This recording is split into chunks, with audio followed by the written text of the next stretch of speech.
Emotional intelligence is the quality that enables us to confront, with patience, insight, and imagination, the many problems that we face in our effective relationship with ourselves and with other people. The term emotional intelligence may sound odd. We're used to referring to intelligence just as a general quality, without unpicking a particular variety a person might possess, and therefore we don't tend to highlight the value of a distinctive sort of intelligence which currently does not enjoy the prestige it should. Every sort of intelligence signals an ability to navigate well around a particular set of challenges: mathematical, linguistic, technical, commercial. When we say that someone is clever, but add that they've made a mess of their personal lives, or that they've acquired a fortune but are restless and sad, or that they are powerful but intolerant and unimaginative, we're pointing to a deficit in what deserves to be called emotional intelligence.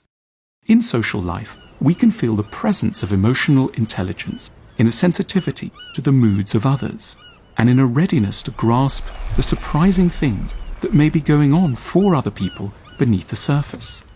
Emotional intelligence recognizes a role for interpretation, and knows that, for example, a fiery outburst might be a disguised plea for help, or that a long political rant may be provoked by hunger, or that concealed within a forceful jolliness may be a sorrow that has been sentimentally disavowed. In relation to ourselves, emotional intelligence shows up in a skepticism around our emotions, especially those of love, desire, anger, envy, anxiety, and professional ambition. The emotionally intelligent refuse to just trust their first impulses or the inherent wisdom of their feelings. They know that hatred may mask love, that anger may be a cover for sadness, and that we are prone to huge and costly inaccuracies around whom we desire and what we really want. Emotional intelligence is also what distinguishes those who are crushed by failure from those who know how to greet the troubles of existence with a melancholy and at points darkly humorous resilience. The emotionally intelligent appreciate the role of well-handled pessimism within the overall economy of a good life. Emotional intelligence isn't an inborn talent. It's always the result of education, specifically education in how to interpret ourselves, in where our emotions arise from, in how our childhoods influence us, and in how we might best navigate our fears and our wishes. In the ideal society, it would be routine to be taught emotional intelligence from the youngest age, before we'd had the opportunity to make too many mistakes.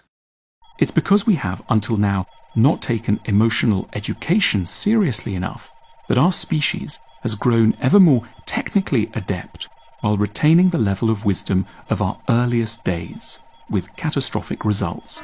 We are now evolved monkeys with nuclear weapons.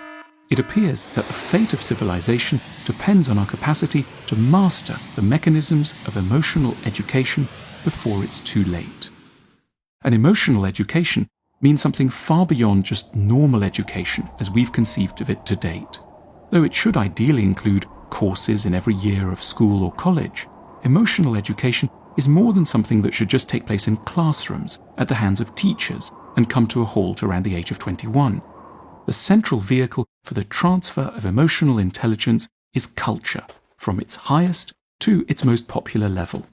Culture is the field that can ritualize and consistently promote the absorption of emotional intelligence. The lessons might be embedded in a tragedy or a TV series, a pop song or a novel, a work of architecture or a YouTube film. We can envisage the entire apparatus of culture as a subtle mechanism designed to point us towards greater emotional intelligence.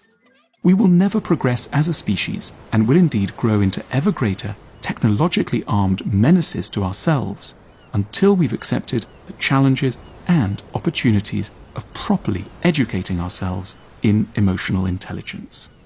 Our technical intelligence is great, of course. It's led us to tame nature and conquer this planet.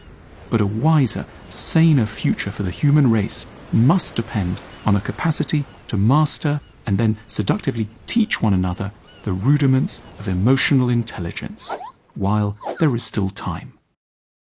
Thank you for watching, liking, and subscribing. If you want more, why not visit us in person and attend a class, or take a look at our shop at the link on your screen now.